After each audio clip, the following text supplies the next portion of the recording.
As a Hungarian Jew, aged 7 in 1944, I myself had to wear the yellow star, and 15 members of my extended family died in Auschwitz. On Holocaust Memorial Day, I want to keep their memories alive.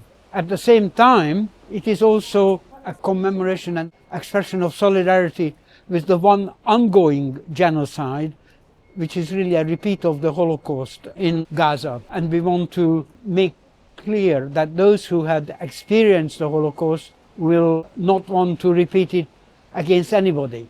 I'm the daughter of Lieselotte Judas, who was born in Germany and had to flee at the age of 18 in 1939. It's incredibly important to me to make a connection on Holocaust Day, which is the day when we remember the Jewish Holocaust, that we also remember, as Jews in particular, that there is an ongoing Holocaust at this very moment as we speak in Palestine. Something which absolutely fills us with horror, the Jewish people who came here today, and so many Jews whose voices we feel are not being heard. Our opposition to what is being done, supposedly in our name, is not really being recognized by the press, by the media, and so we have felt it very important to come here today, particularly to the cenotaph. Cenotaph means empty tomb, and I think it's particularly appropriate that we remember those in the Holocaust who did not get a burial, who remained unburied, just as we remember those Palestinians under the rubble, thousands of them, who remain unburied today. My father was Jewish in Poland when the war started, and he was pushed into the Łódź ghetto within months of the Nazis invading, along with his family and tens of thousands of other Jews in Łódź, where they were deprived of healthcare, of clean water, of enough food. And within a year or so, my grandmother had died of disease, my uncle had died of disease, and tens of thousands of others had died of disease. This is how the Holocaust in Poland started. It didn't start with a simple extermination of Jews through gas chambers and such. It started as a process.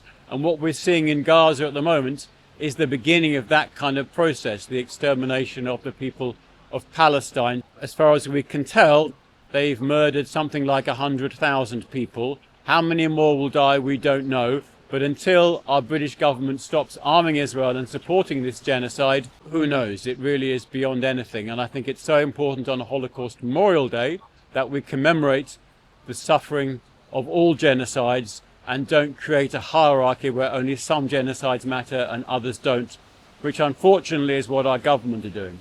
This is an alternative commemoration of the memory of the Holocaust. The official one, they decided to exclude any reference to the one Holocaust, of the one genocide that is going on in front of our eyes, the Gaza genocide.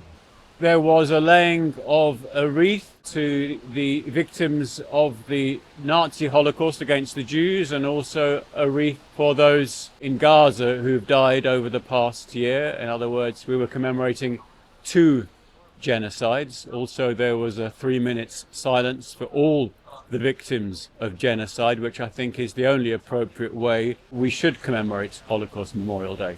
We feel particularly strongly that the Holocaust is being exploited and anti-Semitism is being exploited hugely as a way of, I would say, closing down many people who would like to support the Palestinians in their struggle and in their suffering for fear of being labelled anti-Semitic. And I would make a very strong distinction between anti-Semitism and anti-Zionism. Well, there's no greater insult to the victims, the Jewish victims and other victims of Nazi crimes, than to use that suffering to justify further crimes. Well, you're showing me destruction in Gaza, I think, from on high, and you're showing me, I presume, tanks have made marks in the earth in Gaza, showing the Star of David. This is completely shocking, and it shows that not only are they perpetrating a genocide,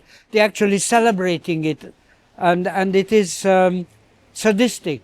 I mean, Gaza now looks like Nagasaki after the war. There's nothing. There's no hospitals, there's no schools, there's no homes. It is just rubble. And to actually inscribe that in a sort of, as a victory almost, by putting the Jewish symbol there, I find completely shocking. Never again can only mean one thing. It is never again for anyone. Not a selective never again, where you say that the crimes of the West don't count as genocide, whereas the crimes of our official enemies do count as genocide. This, unfortunately, is the argument coming from the American and British governments. We really shouldn't let Keir Starmer get away with commemorating the Holocaust and claiming he's against genocide. He himself is directly responsible for thousands of people who've died in Gaza. I really don't think we should commemorate genocides with people who are committing genocides. It's a pretty obvious moral point, but it's one that unfortunately we've got ourselves into. I noticed that Benjamin Netanyahu made a statement at Yad Vashem saying the never again is now. And that was a clear reference to the Holocaust of World War II as a justification of the ongoing genocide in Gaza. And I thought that was sacrilegious and a provocation. And the term never again in our use has a completely different meaning. It means that we learned the lesson of the First World War II Holocaust and never again a repeat of it against any people. Anyone who has watched the official media in Britain over the past year will know they have one clear line on the Jewish community, and that is that it is a community that is very upset about any criticisms of Israel, and this is simply unequivocally untrue. And that is why I think Double Down News and other alternative media are so important. If you can afford to, please join Double Down News on Patreon.